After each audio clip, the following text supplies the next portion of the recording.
Recording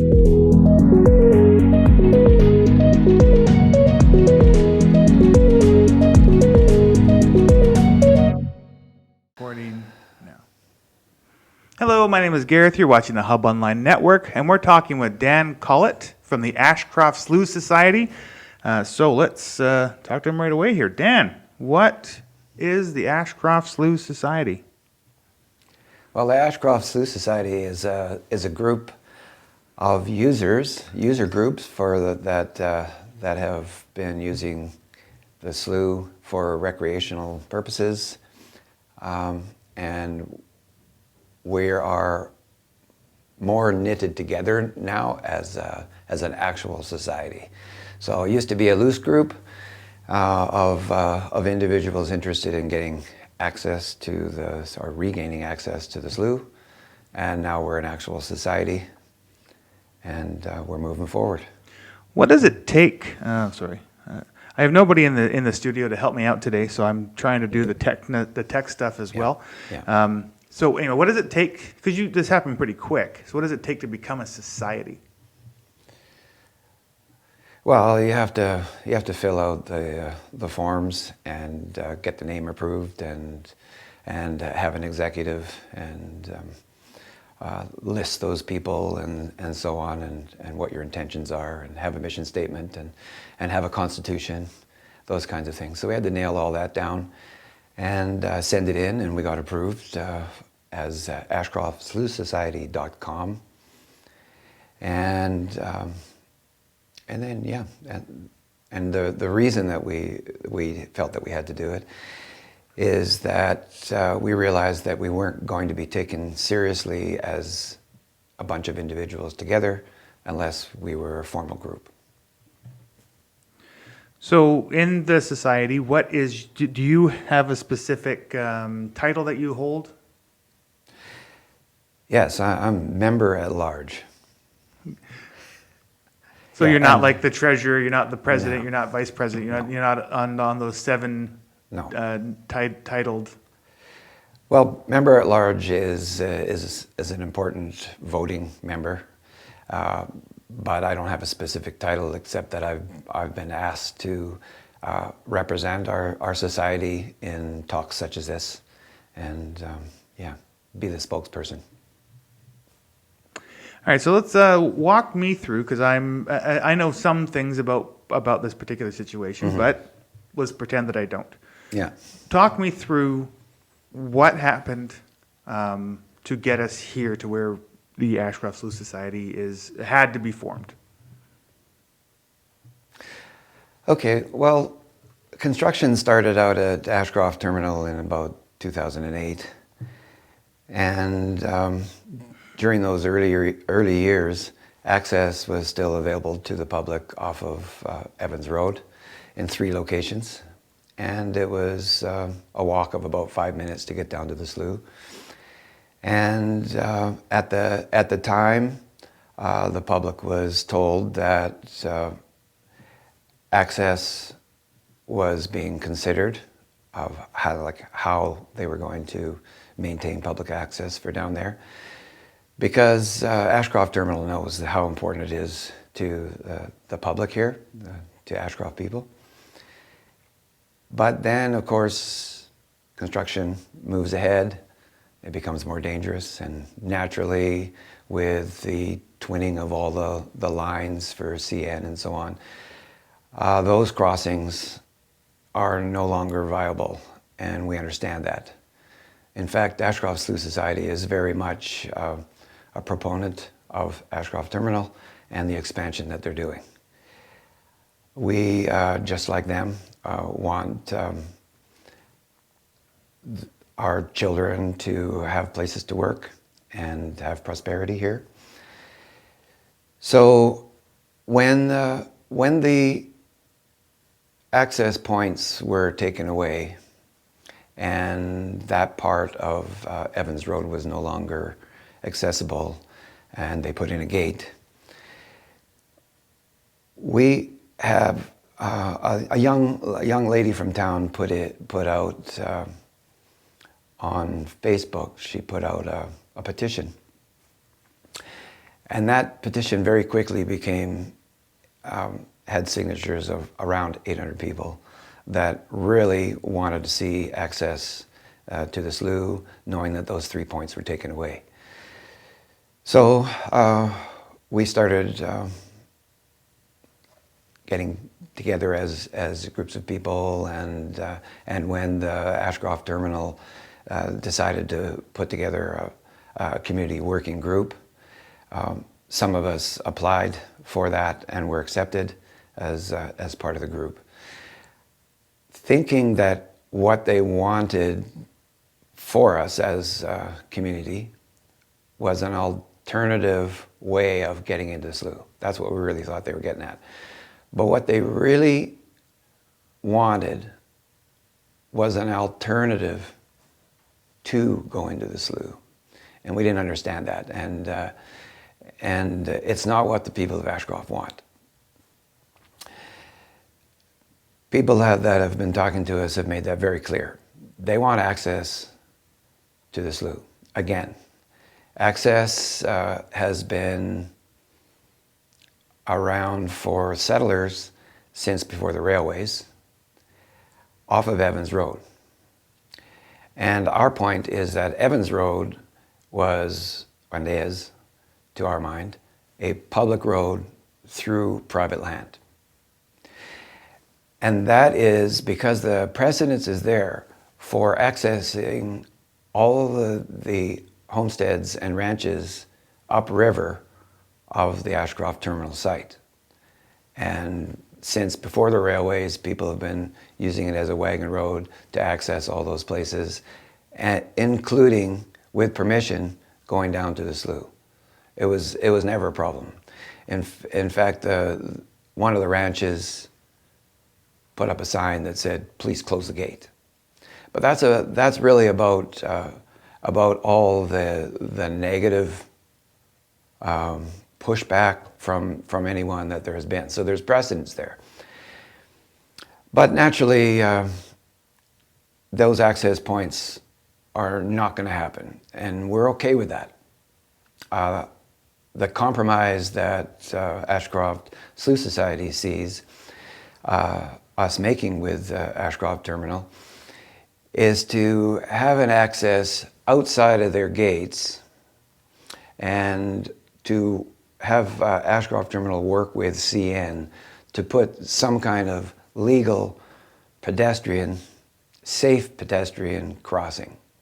Hey everybody, this is the site right up here that the Ashcroft Slough Society suggests that a set of stairs and a landing and a legal crossing go across the tracks. CN says that even a culvert under their railway tracks is a crossing. And so one way or the other, it's a crossing under or a crossing over. Is a tunnel right through here, and a company in Kamloops called Kamloops Tunneling does this for a living all across Canada. They put in 10-foot culverts through railways all the time, and a 10-foot culvert would accommodate people. And yes, it's more expensive. And people can look both ways, like they have for 130 years now. Look both ways, there's no train, and cross safely, as long as there's a safe access that's been put in place for that. Can I jump in there? Yep, go ahead, jump in. So I just want to go back to a couple of points that you made. Yeah. So let's start with, so last week I had a meeting with a terminal representative. Her name's Patty.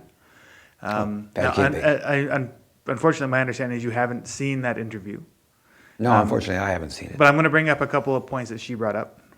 So, according to Patty, because I asked about the ranch lands. Yeah. She says that that's not a thing. So, to that point, my question is, whose ranch lands are? So, if you're going through down Evans Road, you're past the gate. Whose ranch lands would you get to, and who still uses that road to get to those ranch lands? Yeah, well, Coppers is actually on land that was homesteads there. So those were two homesteads there. And then further on, the Blaines. I don't know, you probably remember Greg Blaine as the former chief of Ashcroft Indian Band. I've only been living here since 2012. Oh, okay. Well, his family own a place upriver from Coppers. So those places were accessed by Evans Road. Yeah. Okay.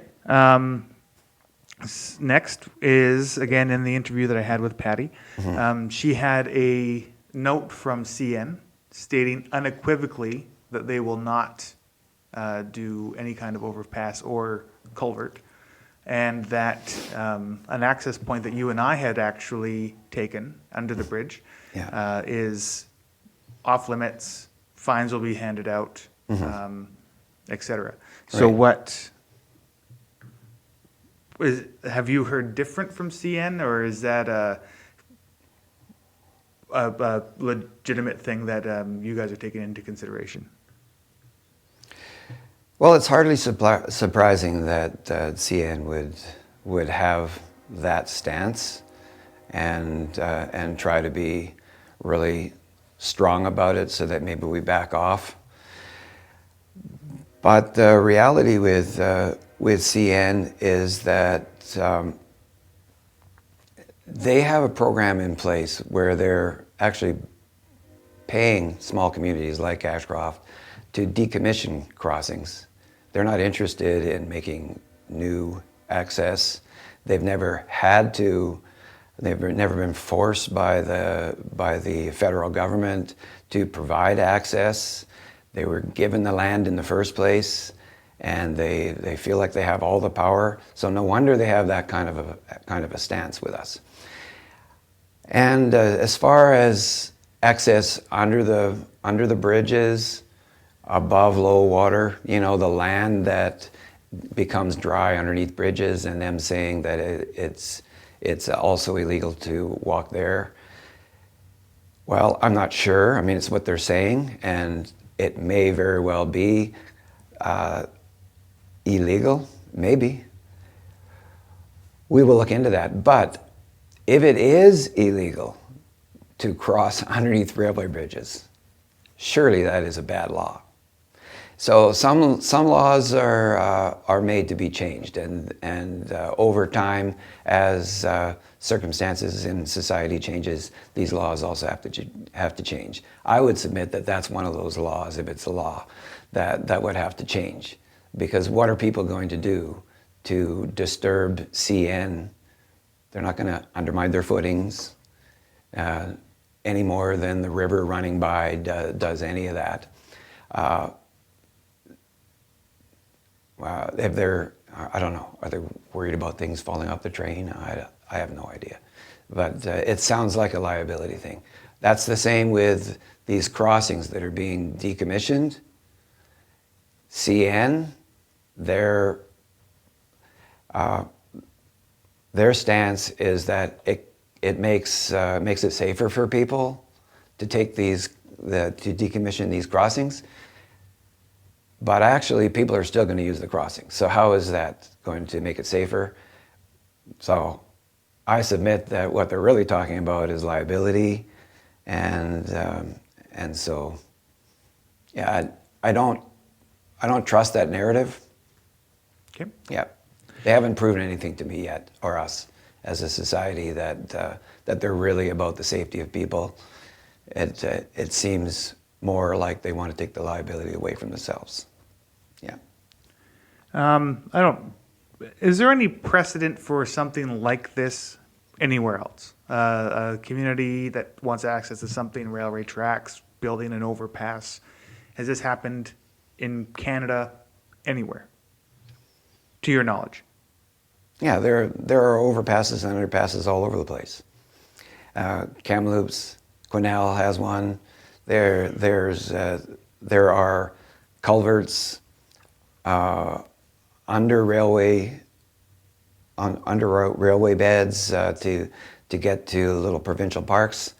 and they can say that they're for cattle to cross through or whatever, but that's how people access the provincial parks. And yeah, no, they're all over the place. White Rock has done significant work there to mitigate the problem that they had with so many people crossing the tracks to get down to the ocean. But as people, we require more than money in our lives. We require quality of life, and access to rivers, oceans, lakes are all part of that. And I think, and as a society, we think that we actually want the same thing as Ashcroft Terminal. You know, we want our future generations to be having a good life here. Part of it is the money that we get from a job, the security of that, and so that we can own houses and send our kids to school and things like that, have cars. But a large part of that is also access to nature close by, that makes living in a small place like Ashcroft fun to be in. And the slough and access to that slough is so important to Ashcroft people. And if Ashcroft Terminal wants to build a good relationship with the people of Ashcroft, and they say that they do, that is something that they really need to listen to, because I don't feel, and I don't think our society feels, that they're really listening to what the people of Ashcroft want. And they're trying to push us away from the idea of getting there by saying, well, what about these other trails, and can we help with that, and could we put in a dog park and be helpful to the community that way? And yes, you can do all those things, but it's not what the Ashcroft people want. Our heart is at the slough, and we won't stop advocating for access to the slough, and that's for sure. There's a lot of passion there. People are actually getting more whipped up about this than they were before, because there doesn't seem to be a communication happening with Ashcroft Terminal and CN that is appropriate. Like I think that they really need to look at the future generations that are going to be here. Ashcroft Slough Society, as it's formed, we're people who live here, and we're going to enjoy the slough as long as we live and as long as we can get there. But we're really not thinking about us as much as we are 7 generations down the road. That's what's important. It's important for Ashcroft Terminal. It's important for Ashcroft Slough Society. What are some of the, so you really enjoy the slough. What are some of the things that you could do down there? So let's say we have access and we can go down there and hang out and do all, whatever. What are some of the things that you would like to see people do at the slough? Well, it's a long list. And it probably starts with the angler user group. It's been famous for fishing for a very long time. In fact, before settlers came into this area, the 2 First Nations groups in this area had an agreement together for hunting and fishing, so that they could subsist at different times in the same area. And since settlers started to come here, people have been going down there for walking, fishing, hunting, curling in the early days, even before the railways. And there's birders, there's boaters. Families like to go down there. families like to go down, and there are areas to build sandcastles. There's one area where the water moves slowly through a channel, and people float down there with inner tubes.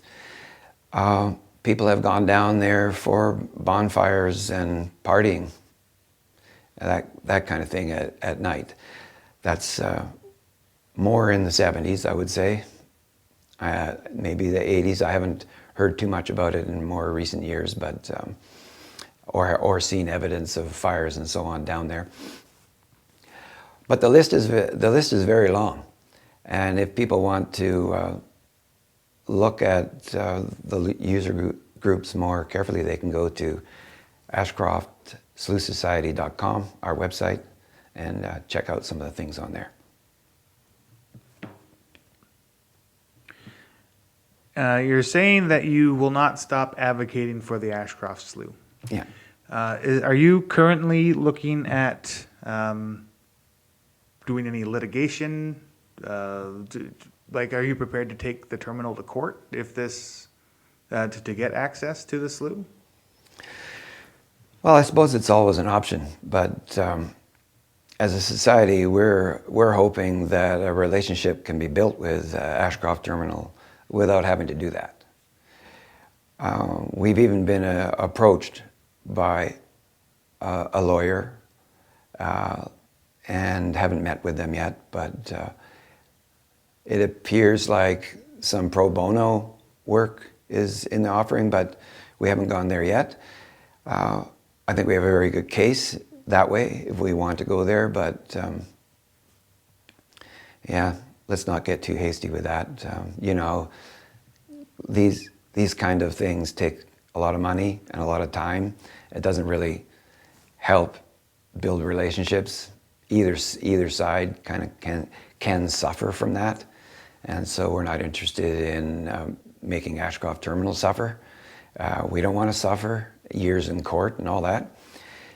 But what we do want is to regain our access to the slough. It's as simple as that, really.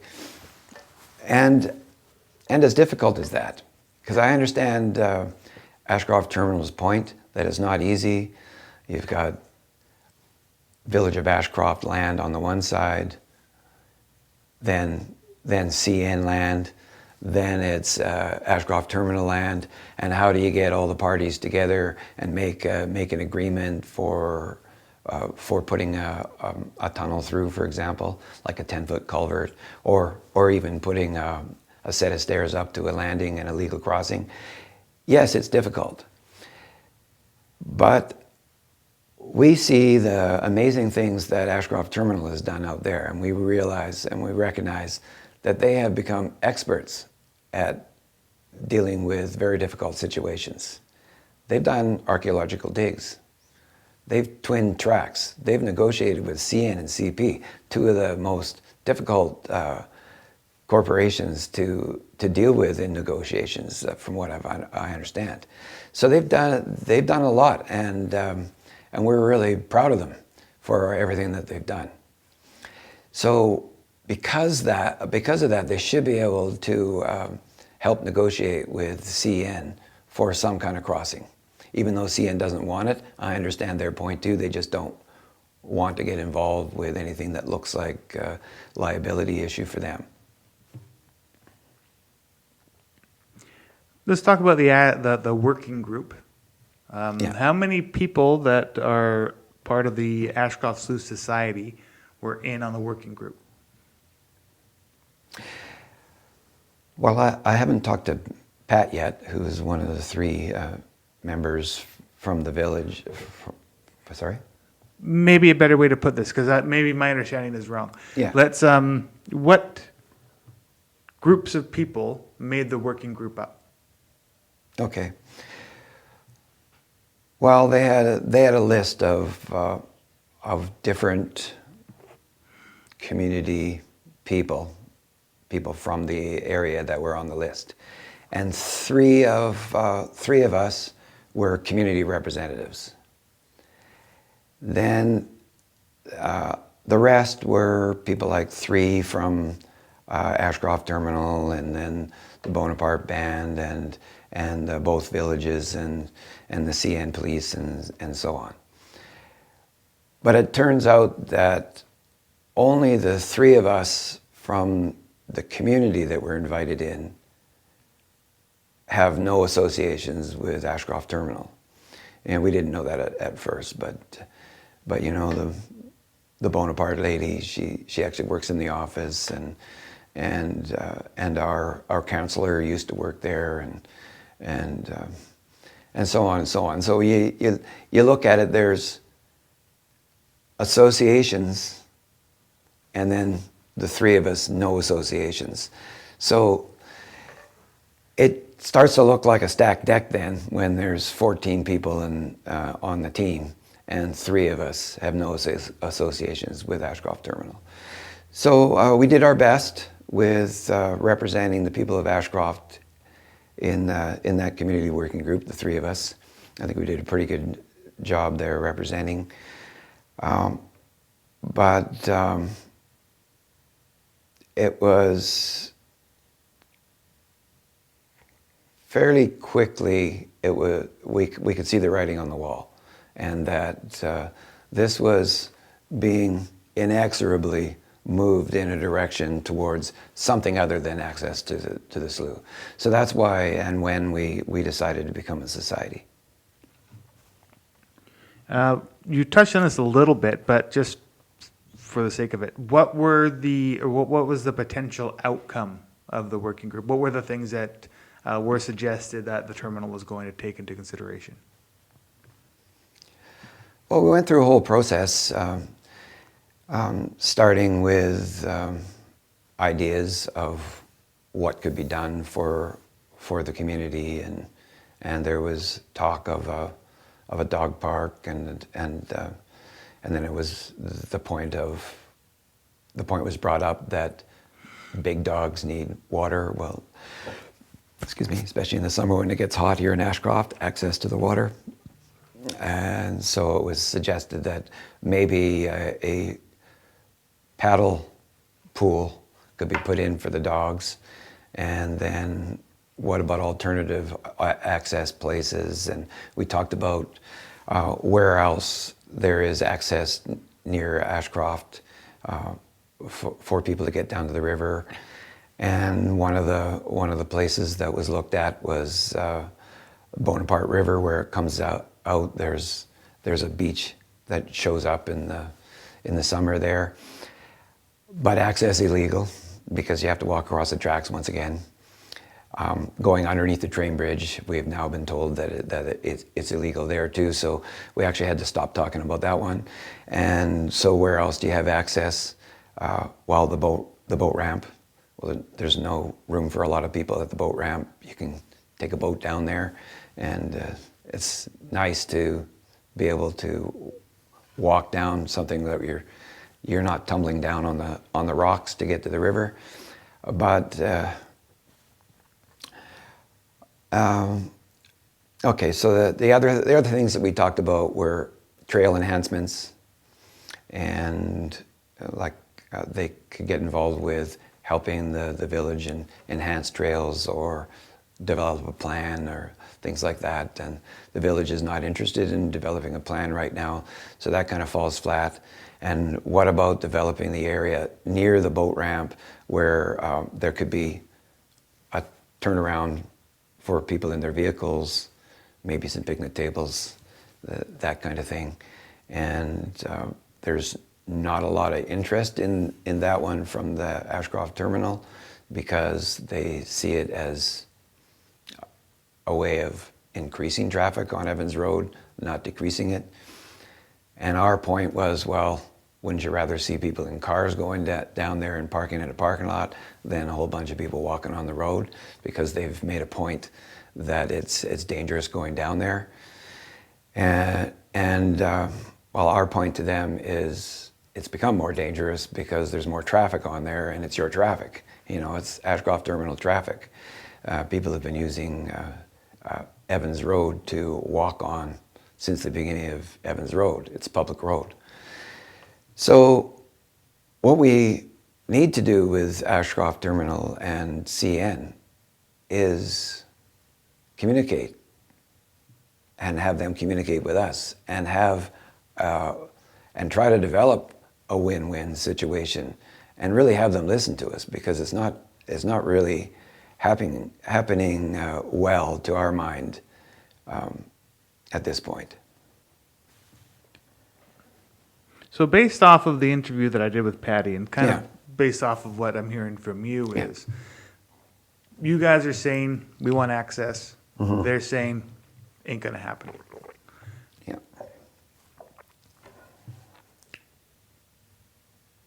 What happens now? Well, what we're hoping is with public pressure, and it is increasing, like our numbers in Ashcroft Slough Society are increasing daily.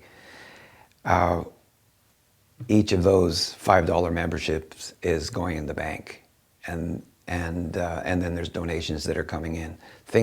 Stuff is happening, and we're getting interviews by CBC and others for this.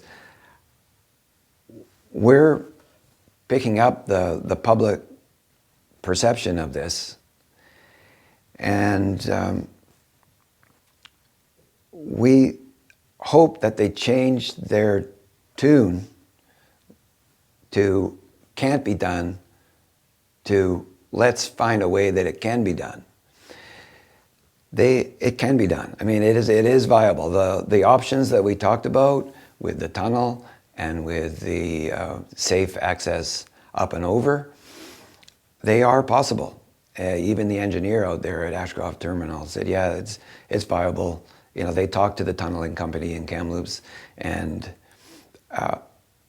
got the price that it would be from them. We haven't actually seen that price or had done our own study yet, but they can happen in that location. It's just that the will to do it has to be there. And what our goal is to change the will of CN and Ashcroft Terminal to have them see that in the long run, this is actually a benefit to them, to help Ashcroft people with access to the slough can only benefit them, benefit the future generations that are going to work there, make it a fun place to want to actually move here and live here instead of living in Kamloops and commuting back and forth or whatever people are going to have to do to get to their work site at the terminal. We need to think about developing a future here that is exciting, not just a place where you have your bedroom, you get up in the morning and you go to work, you go home and you don't have anything fun to do in the meantime. Quality of life is very important to Ashcroft Slough Society. And I think actually it's important to Ashcroft Terminal. But I think they're worried maybe that what we're trying to do is at odds with what they're trying to do. And I don't think that they're mutually exclusive. I think actually we want the same things as they do. And we're happy for them. You know, knock your socks off, make a good life for yourself, get lots of money flowing and try to deal with your partners over there in Singapore and make the best of it. Great. But I think that they also have a moral and ethical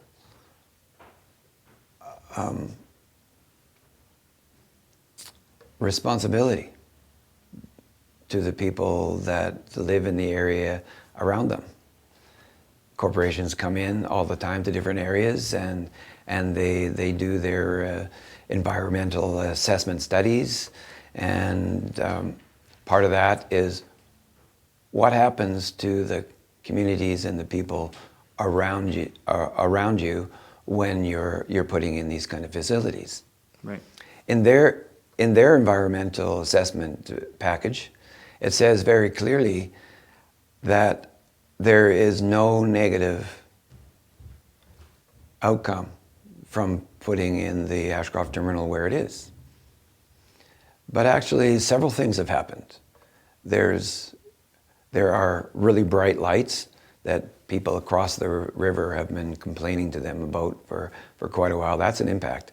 And they don't like having to close their blinds on the one side of their house because these bright lights at night are shining straight in, and they're not putting guards on them. And there's other things. There's dust. There's increased traffic.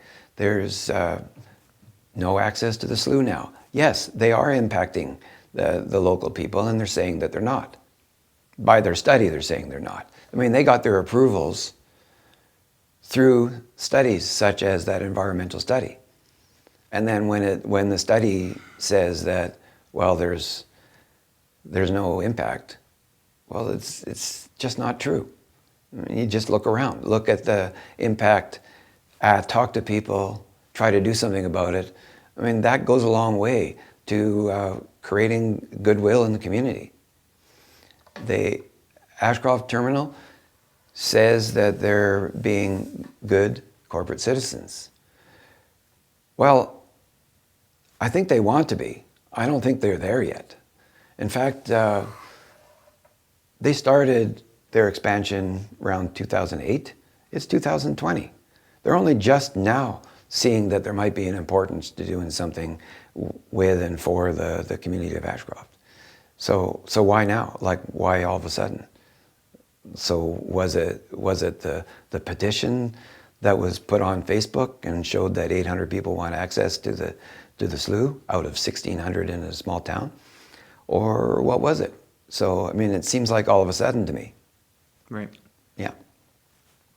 I'm glad. I mean, whatever the reason, we as a society are so happy that they're starting to look at how they can give back and be part of this little community, not just separate over there and hire a few people from town. It's okay, and we're happy for it, but it's not everything. And you know, there's got to be a balance in life, and there has to be something for our future generations. In your view, is there, let's just assume that the slough is never going to be a viable option as much as everybody may want it to be. Is there anything, in your view, that this terminal can do that would be equal to a slough type thing? Is there anything that the terminal is possibly capable of doing as an alternative option? How?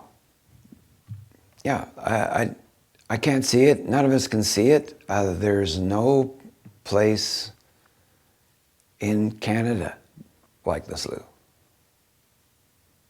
There's no place nearby Ashcroft that has the kind of size and beauty and amazingness that the slough has. So I don't really see how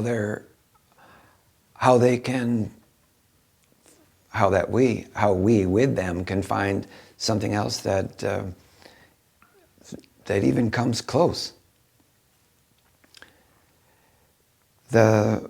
The size of that property is so immense.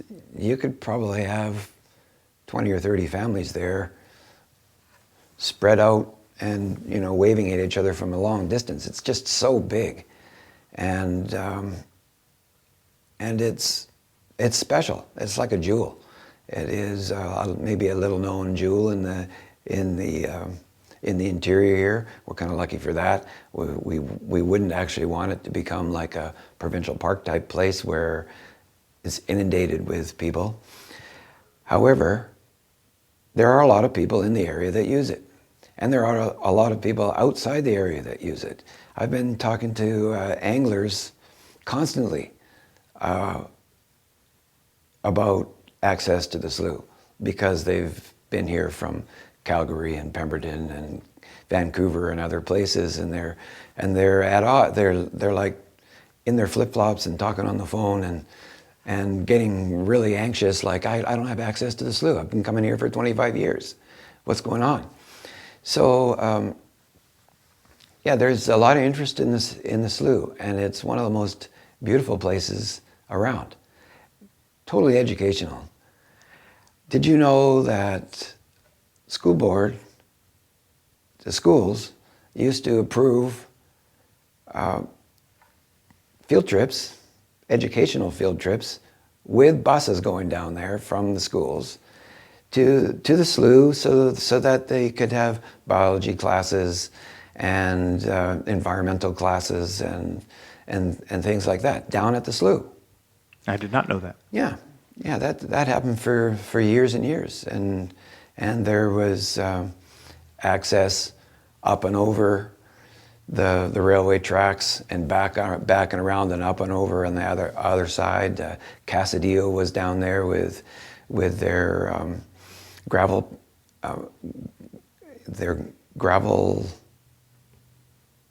Yeah, they had a business down there with gravel. Access is still available there, by the way, on the one side. Okay. Yeah. Because the pump house is down there for IG, then that crossing is still available to them over there. So it's available to emergency vehicles. So I know there was some talk of, oh, well, what happens if somebody gets hurt down there? Well, there is access there.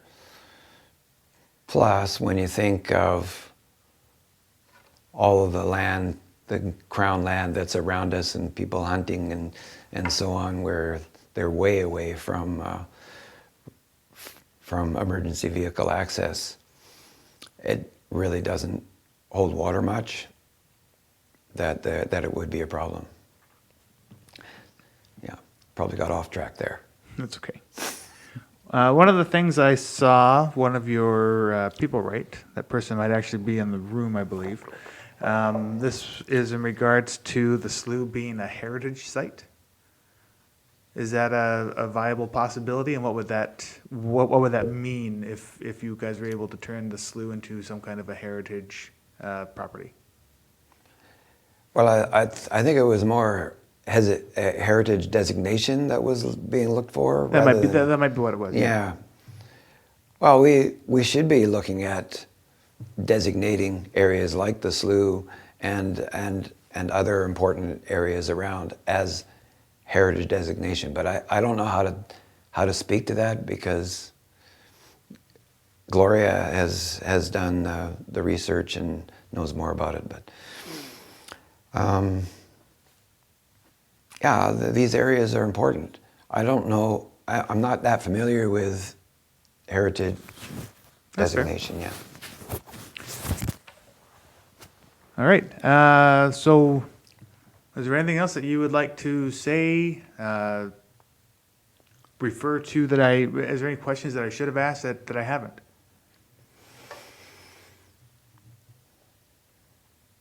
Not that I can think of at the moment. You've done well. Oh, thank you. I think I actually did all the talking in. So that was Dan Collett. I'm gonna call the interview here. Yeah. For everybody at home, you can go check out what Patty, the representative from the terminal, said, and at the Hub Online Network YouTube channel. And you can actually see a video that Dan took me for a walk to the pathway that leads to the slough. I haven't been to the slough for a long time, but we made it along a pretty difficult walk to get to just a nice pathway that would take us to the slough. But you can go check out that also at the Hub Online Network YouTube channel. And thank you to Dan for coming in and saying his piece today. And anything else that comes up about the Ashcroft Terminal, we will keep you all apprised at home. So everybody have a good day, and we'll see you next time. Thank you, Gareth.